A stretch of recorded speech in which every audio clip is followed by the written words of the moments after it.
বন্ধুরা, আজ আমরা জানবো যে আপনি কিভাবে সুপার অর্ডার ব্যবহার করবেন এমটিএফ ট্রেডিংয়ের সময়। ঠিক আছে, তো তার জন্য সবার প্রথমে আমরা দেখে নিই যে সুপার অর্ডারটা আপনি যদি সেট করেন তাহলে কোথায় গিয়ে সেই সকল সুপার অর্ডারের স্টকগুলা পাবেন। তো তার জন্য আপনাকে এই অপশনটাতে ক্লিক করতে হবে। ঠিক আছে, এই অপশনটাতে যখন আপনি ক্লিক করে দেবেন তো এখানে যাওয়ার পর দেখতে পারেন এখানে সুপারের একটা অপশন চলে এসেছে। ঠিক আছে, এই সুপারের অপশনটাতে আমাদের ক্লিক করে দিতে হবে।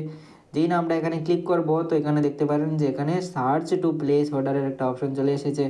তো এই অপশনটাতে ক্লিক করার পর এখানে আপনি সুপার অর্ডারটা সেট করতে পারেন। ঠিক আছে, এখন দেখে নেব যে আমরা কীভাবে ডাইরেক্টলি সুপার অর্ডারটার ব্যবহার করব এমটিএফ ট্রেডিংয়ের ক্ষেত্রে। ঠিক আছে, তো তার জন্য আমাদের কি করতে হবে, এখানে এই সার্চের অপশনটাতে ক্লিক করে দিতে হবে। এখান থেকে আমরা যে কোনো একটা স্টক সিলেক্ট করে দিলাম, যেমন স্টেট ব্যাংকের একটা স্টক আমি সিলেক্ট করে দিলাম। ঠিক আছে, এখানে কি করতে হবে, আমাকে বায়ের একটা অপশন আছে, এই বায়ের অপশনটাতে আমাদের ক্লিক করে দিতে হবে। যেই না আমি বায়ের অপশনটাতে ক্লিক করব এখানে অনেকগুলো অপশন চলে আসবে, যেমন ট্রেডিংয়ের অপশন চলে এসেছে এখানে, তারপর ইনভেস্টিংয়ের একটা অপশন চলে এসেছে, পে লেটার উইথ এমটিএফের একটা অপশন চলে এসেছে। ঠিক আছে, তো আজ আমরা জানবো পে লেটার উইথ এমটিএফের বিষয়ে। ঠিক আছে, তো আমরা বাই ডিফল্ট এটা সিলেক্ট করে দিলাম। তারপর আমাদের কি করতে হবে, এখানে দেখো একটা সুপারের একটা অপশন চলে এসেছে। ঠিক আছে, এই অপশনটাতে আমাদের কি করতে হবে, ক্লিক করে দিতে হবে। এই সুপারের অপশনটাতে আমরা ক্লিক করে দিলাম। যেই না আমরা সিলেক্ট করলাম তো দেখো এখানে সুপারের অপশনটা চলে এলো। ঠিক আছে, এখান থেকে আমরা কি করতে পারি, এখানে আমরা মার্কেট প্রাইসেও স্টকটা বাই করতে পারি, কিংবা আমরা আমাদের পছন্দ মতো লিমিট প্রাইস সেট করতে পারি যে এই প্রাইসেই স্টকটা বাই হবে। ঠিক আছে, তারপর বন্ধুরা এখানে এতটুকু তো আপনি বুঝতেই পারলেন। তারপর হলো টার্গেট প্রাইস। ঠিক আছে, এখানে আপনি আপনার পছন্দ মতো একটা টার্গেট প্রাইস দিয়ে দিতে পারেন যে এত টাকা যখন হবে তখন আমার স্টকটা অটোমেটিক্যালি সেল হয়ে যাবে, এবং আপনি একটা স্টপ লসও সেট করে দিতে পারেন যে এত টাকা যখন হবে তখন আমার শেয়ারটা বিক্রি হয়ে যেতে হবে। ঠিক আছে, কিন্তু এখানে স্টপ লসের সাথে সাথে আপনি ট্রেল জাম্পটাও সেটিং করতে পারেন সুপার অর্ডারের মধ্যে, যে ফিচারটা খুব গুরুত্বপূর্ণ।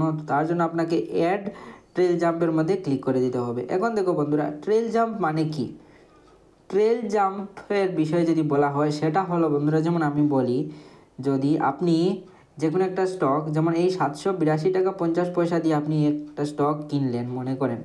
ঠিক আছে, এখন কি হলো, কেনার সাথে সাথেই এই স্টকটার প্রাইস 1 টাকা উপরে চলে গেলো, কেননা আমি এখানে 1 টাকা রেখেছি। তো 1 টাকা যদি উপরে চলে যায় তাহলে অটোমেটিক্যালি আমার নিজেকে চেঞ্জ করতে হবে না, নিজে নিজে আমার এই যে স্টপ লসটা আমি সেট করে রেখেছি এখানে কি হবে, 763 টাকা 95 পয়সা অটোমেটিক হয়ে যাবে, মানে এখানে 1 টাকা বৃদ্ধি পেয়ে যাবে।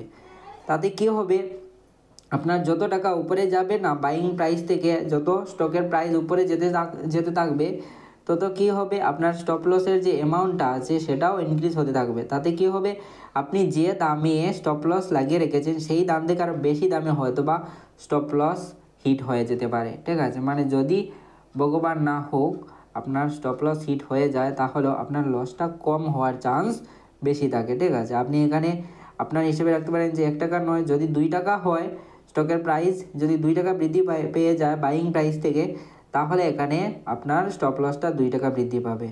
ঠিক আছে, 1 টাকা বৃদ্ধি হলে পাবে না, কেননা আপনি 2 টাকা রেখেছেন। যদি আপনি এইভাবে 5 টাকা লিখে রাখেন তাহলে যখন আপনার বাইং প্রাইস থেকে 5 টাকা স্টকের প্রাইস উপরে চলে যাবে তখন কী হবে, আপনি এখানে 5 লিখে রেখেছেন, তখন কী হবে, যখন স্টপ লসটা এখান থেকে 5 টাকা যখন এটার প্রাইস 5 টাকা বৃদ্ধি হয়ে যাবে তখন অটোমেটিক্যালি স্টপ লসের আপনি যে অ্যামাউন্টটা লাগিয়ে রেখেছেন সেই অ্যামাউন্ট থেকে 5 টাকা বৃদ্ধি পেয়ে যাবে অটোমেটিক্যালি। ঠিক আছে, তো আপনাকে ম্যানুয়ালি এসে চেঞ্জ করার কোনো প্রয়োজন নেই। আশা করি বুঝতে পারলেন যে এমটিএফ ট্রেডিংয়ের ক্ষেত্রে আপনি কিভাবে সুপার অর্ডারের ব্যবহার করবেন।